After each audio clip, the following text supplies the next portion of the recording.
నమస్కారం. ప్రభుత్వ పథకాల అప్డేట్స్ ముఖ్యంగా ఇందిరమ్మ ఇళ్లకు సంబంధించి ప్రతి అప్డేట్ మన ఛానల్లో అందిస్తాను. తప్పకుండా సబ్స్క్రైబ్ చేసుకొని రెడీగా ఉండండి. వీడియోస్ మాత్రం లైక్ చేస్తుండండి. ఇక వివరాలకు వెళ్తే తెలంగాణలో ఇందిరమ్మ ఇళ్ల సర్వే అయితే చాలా స్పీడ్గా జరుగుతుంది. దాదాపు ఈరోజు 30% వరకు రాష్ట్ర వ్యాప్తంగా సర్వే పూర్తయినట్టు తెలుస్తోంది.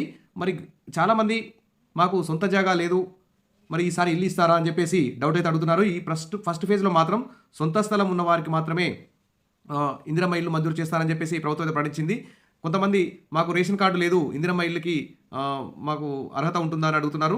ఫస్ట్ ఫేజ్లో మాత్రం రేషన్ కార్డు ఉన్నా లేకున్నా ఇందిరమ్మ ఇల్లు మంజూరు చేస్తారు. ఇందిరమ్మ కమిటీల ద్వారా ఎంఆర్ఓ ఆఫీస్లో తెచ్చుకున్న ఇన్కమ్ సర్టిఫికేట్ ద్వారా అతను పేదవాడా ధనికుడా అనేటువంటి దాన్ని గుర్తించి ఇందిరమ్మ ఇల్లు మంజూరు చేస్తామని చెప్పేసి చెప్తున్నారు. ఇదిలా ఉంటే మరి ప్రజాపాలనలో మేము ఇందిరమ్మ ఇళ్ళకి అప్లై చేసుకోలేదు, మరి మాకు మరొక ఛాన్స్ ఉందా అని చెప్పేసి కూడా అడుగుతున్నారు. అయితే ప్రభుత్వం అయితే ఖచ్చితంగా మీ మండలంలోని ఎండిఓ ఆఫీస్ కానీ ఎంఆర్ఓ ఆఫీస్ కానీ మీ గ్రామ కార్యదర్శిని కానీ కలిసి ప్రజాపాలనలో అప్పుడు అప్లై చేయని వారు ఇప్పుడు అప్లై చేసుకోవచ్చు అని చెప్పేసి ప్రభుత్వం అయితే ప్రకటించింది. అదేవిధంగా గతంలో అప్లై చేసుకున్నప్పుడు ప్రజాపాలనలో అప్లై చేసుకున్నప్పుడు యజమాని ఎవరైనా మరణిస్తే ఆ యజమాని మళ్ళా మరణించినటువంటి ఫ్యామిలీకి సంబంధించి మరొకసారి కూడా అప్లై చేసుకోమని చెప్పేసి ప్రభుత్వం అయితే ప్రకటించింది. ఇది ముఖ్యమైనటువంటి విషయం. చూడండి, ఇక్కడ ప్రజాపాలనలో దరఖాస్తు చేయని వారు స్పెషల్ కౌంటర్లో దరఖాస్తు చేసుకోవచ్చు. ఇందుకు ఎంపీడీఓ ఎంఆర్ఓ కార్యాలయాలను సంప్రదించాలి. ఒకవేళ దరఖాస్తు చేసిన వారు వారి కుటుంబ సభ్యులు మరణిస్తే వారి కుటుంబ సభ్యులు మళ్ళీ దరఖాస్తు చేసుకోవచ్చని మంత్రి అయితే స్పష్టం చేశారు. ఇదొకటి గమనించండి.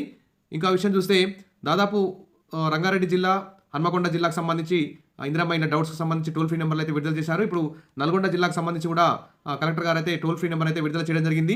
మరి ఇందిరమ్మ ఇళ్ళ దరఖాస్తుల పరిశీలన పారదర్శకంగా జరుగుతుందని, అందుకు సంబంధించి టోల్ ఫ్రీ నెంబర్ను అందుబాటులోకి తీసుకొచ్చినట్టు నల్గొండ కలెక్టర్ ఇలా త్రిపాఠి తెలిపారు. సర్వేకి సంబంధించిన ఏవైనా సందేహాలుంటే జిల్లా కలెక్టరేట్లో ఏర్పాటు చేసిన టోల్ ఫ్రీ నెంబర్ 180042514442కి కాల్ చేసి ఉదయం 10 o'clock నుంచి ఈవినింగ్ 5 o'clock వరకు కాల్ చేసి మీ యొక్క సందేహాలను నివృత్తి చేసుకోవచ్చు అని చెప్పేసి ఇక్కడ అధికారులు అయితే తెలియజేస్తున్నారు. ఇది నల్గొండ జిల్లా టోల్ ఫ్రీ నెంబర్ ఇందిరమ్మ ఇళ్ళకి సంబంధించి డౌట్స్.